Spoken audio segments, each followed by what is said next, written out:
औज़ुबिल्लाहि मिनश्शैतानिर्रजीम बिस्मिल्लाहिर्रहमानिर्रहीम। दोस्तों अस्सलाम वालेकुम। लाहौर हाई कोर्ट की latest judgment writ petition number 48957/2019। इसका जो टाइटल है वो है province of Punjab through secretary population welfare department etcetera versus Farzana Basharat etcetera. दोस्तों ये बड़ी इम्पॉर्टेंट जजमेंट है जो कि आयशा मल्क ने जो है ये जजमेंट दी है। इसमें मुख्तसरन मैं आपको अर्ज़ करता हूँ। फरजाना बशारत ने एक पिटीशन पंजाब लेबर कोर्ट में दायर की कि उसे रेगुलर किया जाए, क्योंकि वो बतौर फैमिली हेल्पर जॉब कर रही थी पॉपुलेशन वेलफेयर डिपार्टमेंट सियालकोट में, और साथ उसने कहा कि उसे बैक बेनिफिट्स भी दिए जाएं। Through this petition, the petitioner province of Punjab has impugned order dated 19/2/2019 passed by the Punjab Labour Court Gujranwala and judgment dated 2/7/2019 passed by the Punjab Labour Appellate Tribunal Lahore in writ petition number 10805. Respondent number 1 seeks back benefits which were not granted by the Labour Appellate Tribunal। ये जनाब labour appellate tribunal से back benefits जो थे वो मांगे गए थे, which were not granted by the labour appellate tribunal. Labour appellate tribunal ने वो नहीं दिए थे। The facts of the case are that the respondent number 1 filed a grievance petition against the petitioners before the Punjab Labour Court seeking regularization as family helper with the Department of Population Welfare. The Labour Court decided this in favor of respondent number 1, which decision was challenged before the Punjab Labour Appellate Tribunal, which dismissed the appeal of the petitioner. तो जनाब facts इसके ये हैं कि labour court में petitioner ने, जो कि बतौर फैमिली हेल्पर भर्ती हुई थी, उसने एक पिटिशन फाइल की कि उसको रेगुलर किया जाए। उसकी इस पिटिशन को जो है वो लेबर कोर्ट गुजरांवाला ने उसके हक में कर दिया। बाद में उसको महकमे ने चैलेंज कर दिया लेबर एपेलेट ट्रिब्यूनल पंजाब में, और उस अपील को जो है वो डिसमिस कर दिया गया। अब चलते हैं इसकी बेसिक कंटेंशन की तरफ। The basic contention of the petitioner is that the impugned judgment pass by the labour court and the Labour Appellate Tribunal are without jurisdiction, as both the courts could not have heard the case of respondent number 1. Mr. Akhtar Javed, Additional Advocate General, argued that respondent number 1 was appointed as a contingent staff for a period of 89 days with the District Population Welfare Officer Sialkot as female helper।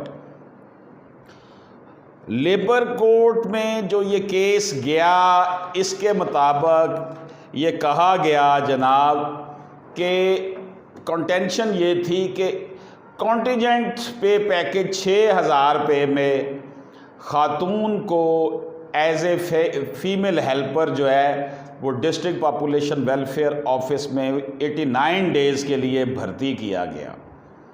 Even though the post of female helper is sanctioned post, these seats are limited, yet many were appointed as contingent staff at the time on account of a policy decision to increase awareness on reproductive health and family planning under a project of the Population Welfare Department। वैसे तो वहाँ पर मंजूर शुदा असामियाँ भी थी, लेकिन ये एक पॉलिसी मैटर बनाया गया था कि इस तरह की जो है वो फीमेल हेल्पर जो है वो भर्ती किए जाएं, ताकि लोगों के अंदर आबादी को कंट्रोल करने, फैमिली प्लानिंग के हवाले से और हेल्थ के हवाले से आगाही दी जाए।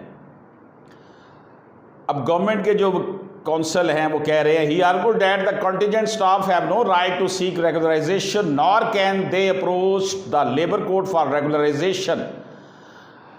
तो लॉ ऑफिसर जो सरकार के थे उन्होंने कहा कि जो कॉन्टीजेंट स्टाफ है जिसको हंगामी बुनियादों पर रखा होता है उसको ये राइट नहीं है कि वो रेगुलराइजेशन हासिल करे और ना ही वो लेबर कोड में जा सकता है। Learned law officer argued that the district population welfare office Sialkot is not commercial or industrial establishment as per the Industrial and Commercial Employment Standing Orders Ordinance 1968 or under the Punjab Industrial Relation Act 2010 पीरा। तो जो law officer थे सरकार के उन्होंने कहा कि ये जो पॉपुलेशन वेलफेयर डिपार्टमेंट है ये कोई इंडस्ट्रियल और कमर्शियल एम्प्लॉयमेंट स्टैंडिंग ऑर्डर्स के तहत नहीं आता, ना ये पंजाब इंडस्ट्रियल रिलेशन एक्ट 2010 पीरा के तहत आता है। Further stated that since it is not a commercial establishment the exercise of jurisdiction over the case of respondent number 1 was without jurisdiction and against the mandate of law. इसलिए ये जो labour courts हैं ये इस case को नहीं सुन सकती और ये उन्होंने कानून के ख़िलाफ़ जो है वो काम किया। His contention is that impugned order failed to take the issue of jurisdiction into consideration and simply focused on the nature of work of respondent number 1। सरकारी कौंसल ने कहा, वकील ने कहा कि मेरी जो कंटेंशन है वो ये है कि लेबर कोर्ट्स ने जुरिस्डिक्शन जो है वो नहीं देखी कि वो इसकी समाअत कर सकती है या नहीं कर सकती, क्योंकि to categorize respondent number 1 as workman and the standing order of PIRA, where in fact issue was if the district police office is a commercial establishment under the standing order or PIRA before classifying responding number 1 as a workman। इसमें ये कहा गया कि ये workman की definition में नहीं आती, इसको वर्कमैन नहीं कहा जा सकता। Furthermore, he contended that for the purpose of regularization, government employees cannot invoke the jurisdiction of the labor code। ये वर्कमैन में नहीं आती, ये पीरा में इसको नहीं देखा जा सकता। दूसरा ये है कि गवर्नमेंट एम्प्लॉय जो है वो लेबर कोड में नहीं जा सकता। Hence the standing orders of the पीरा are not applicable। इसलिए ये गवर्नमेंट एम्प्लॉई है, ये पीरा और स्टैंडिंग ऑर्डर इसके ऊपर जो है वो लागू नहीं होते। ये कंटेंशन थी कि जनाब महकमा ने पंजाब लेबर एपेलेट ट्रिब्यूनल का जो फैसला था, जो उसने लेबर कोर्ट ने फरजाना के हक में किया था, उसको पंजाब लेबर एपेलेट ट्रिब्यूनल में चैलेंज किया गया, जिसने उसे डिसमिस कर दिया था। अब सरकारी वकील ने का कहना कि फरजाना बशारत को कॉन्टीजेंट स्टाफ के तौर पर 89 दिनों के लिए भर्ती किया गया था। इसे बतौर फीमेल हेल्पर भर्ती किया गया था और इसे जो था लमसम 6,000 रुपये तनख्वाह मिलती थी, हत्ता कि वहाँ पर फीमेल हेल्पर की असामी मंजूर शुदा भी मंजूर थी, लेकिन इसे कॉन्टीजेंट स्टाफ हंगामी तौर पर रखा गया था।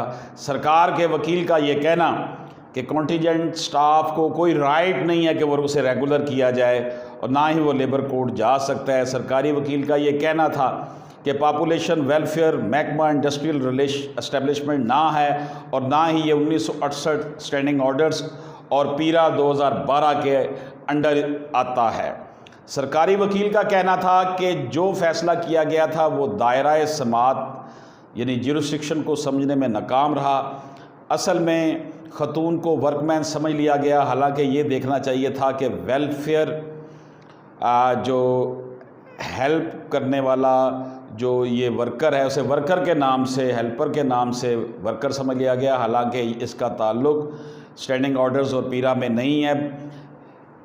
रेगुलराइज के लिए सरकारी मुलाजम जो हैं वो लेबर कोर्ट्स नहीं जा सकते, इसलिए स्टैंडिंग ऑर्डर्स और पीरा इस पर लागू नहीं हैं। अब आगे चलते हैं जनाब, हम उस खातून के वकील की बात सुनते हैं। On behalf of respondent number 1 it is stated that respondent number 1 has been working in basic scale 1 and her appointment was extended from time to time as contingent paid staff. The post against which she is working is a sanctioned post, hence with the passage of time she has attained the status of a permanent workman in terms of section 1B of the schedule to the standing order and was entitled to the paid salary as permanent employee from the date of her initial appointment with all back benefits. अब उस खातून के वकील का ये कहना था कि वक्त गुजरने के साथ साथ इसको जो है वो 89 डेज़ कई दफ़ा उसे एक्सटेंड किया गया और अब वो परमानेंट एम्प्लॉइज़ बन चुकी है और उसको वर्कमैन की तरफ से वर्कमैन करार दिया जा सकता है। और ये जो उसकी जो हैसियत है, क्योंकि वर्कमैन थी इसलिए उसने दरवाज़ा खटखटाया जाकर कि उसको परमानेंट किया जाए, बैक डेट से और बेनिफिट्स भी दिए जाएं। That although Labour Appellate Tribunal considered her as a permanent workman, she was not given back benefit from the date of her appointment in 2011.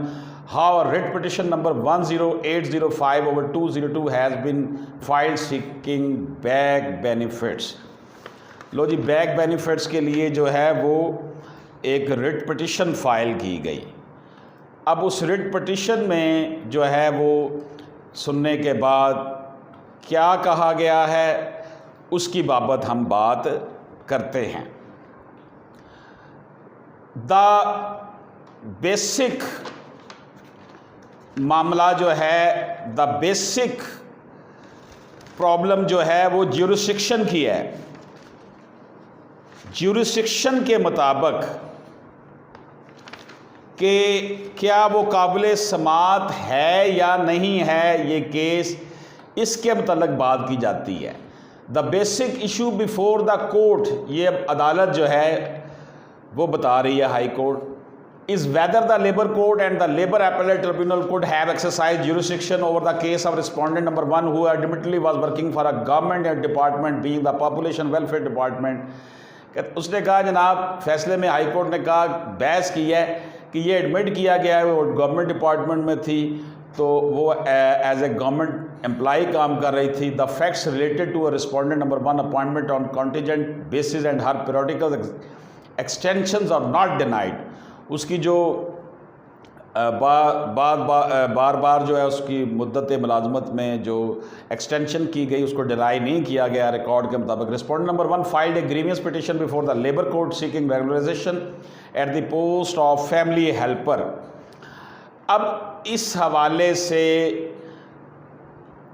Lahore high court ने जो करार दिया है उसके मतलब हम बात करते हैं। In this regard it is also noted that the issue of regularisation is governed by the Punjab regulation of service act 2018, the act which specifically exclude person applying under special pay packages. Government employees seeking regularization have to establish their claim under the act, or if it is prior to the act under a policy or a notification which address the issue of, यानी कि उसने कहा जनाब जो employees जो हैं वो fix salary में आ जाते हैं वो इसके अंदर शुमार नहीं होंगे Punjab regulation of service act में, जिनको स्पेशल पे दी जा रही हो, स्पेशल पे पैकेज दिया, जिस तरह उसको 6,000 रुपया दिया जा रहा था।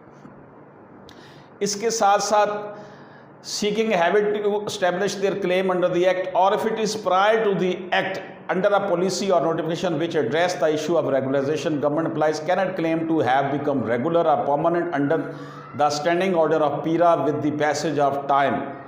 This is because for all the government jobs for the purpose of regularization there has to be a sanctioned post for which there is a budget and allocation of funds. कि जो भी पोस्ट परमानेंट की जाती है उसके लिए post को असामी मौजूद होनी चाहिए और उसके लिए बजट भी होना चाहिए। Respondent number 1 sought regularization, nor did the Labour Court nor or Labour Appellate Tribunal consider this factor.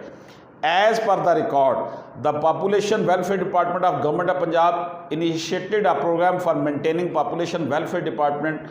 Female helpers were provided with several duties including disseminating information or contraceptives and reproduction related, यानी कि ये ख़वातीन को फलाह बहबूद के कामों के लिए family planning के हवाले से जो है ड्यूटीज़ दी गई थी। इसलिए जो है ये वर्कमैन की डेफिनेशन में नहीं आती और इनको जो है Respondent number 1 on contingent basis which she accepted. Under the circumstances, the standing orders and PIRA were not applicable for the purpose of regularization of Respondent number 1. इसमें रिलायंस किया गया है province of Punjab and 3 others versus गुल Hasan and 33 others 1992 PLC 924 पे और 2020 PLC CS 214 पे और 2020 SMER 507 पर।